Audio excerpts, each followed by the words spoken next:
सुप्रभात बच्चों। आज हम हिंदी व्याकरण के एक महत्वपूर्ण विषय भाषा, बोली, लिपि और व्याकरण के विषय में पढ़ेंगे। भाषा। भाषा मनुष्य को अन्य पशु पक्षियों से श्रेष्ठ बनाती है। श्रेष्ठ भाषा सभ्य समाज की नींव है। हमें प्रतिदिन अपने विचारों को दूसरों को समझाने की तथा दूसरों के विचारों को समझने की आवश्यकता होती है। यह कार्य भाषा के माध्यम से होता है। इस उदाहरण के द्वारा समझिए। बालिका अपने विचार बोलकर व्यक्त कर रही है। इसे हम सुनकर समझ रहे हैं। यह मौखिक भाषा है।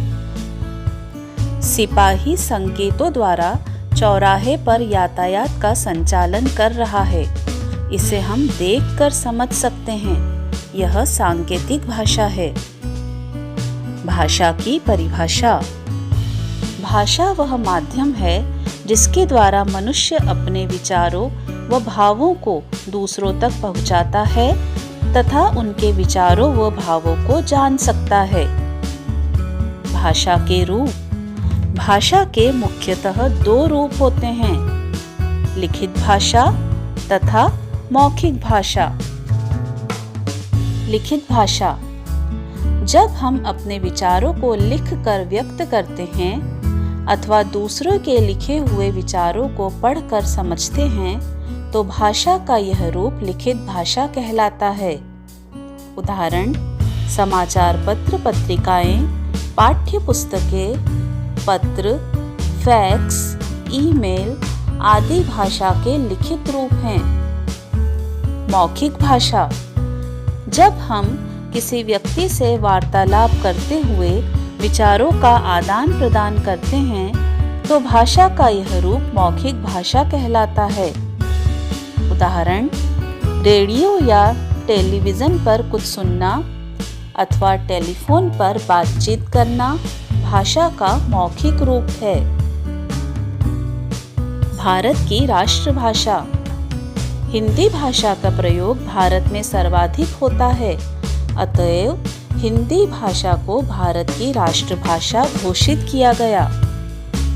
14 सितंबर सन 1949 को हिंदी भाषा को भारत की राष्ट्रभाषा घोषित किया गया। इसलिए प्रति वर्ष 14 सितंबर को हिंदी दिवस मनाया जाता है। आइए जानें लिपि। भाषा को लिखने की विधि ही लिपि कहलाती है।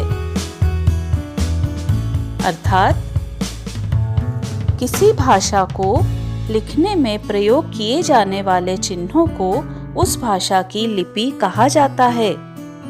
आइए जानें कुछ भाषाएं तथा उनकी लिपियों के बारे में। हिंदी भाषा की लिपि देवनागरी है। इसी प्रकार अंग्रेजी भाषा की लिपि रोमन, संस्कृत भाषा की लिपि देवनागरी, पंजाबी की लिपि गुरुमुखी तथा उर्दू भाषा की लिपि फारसी है। व्याकरण। प्रत्येक भाषा को लिखने, बोलने व पढ़ने के कुछ नियम होते हैं। व्याकरण भाषा के इन्हीं नियमों का व्यवस्थित व क्रमबद्ध अध्ययन है। व्याकरण की परिभाषा।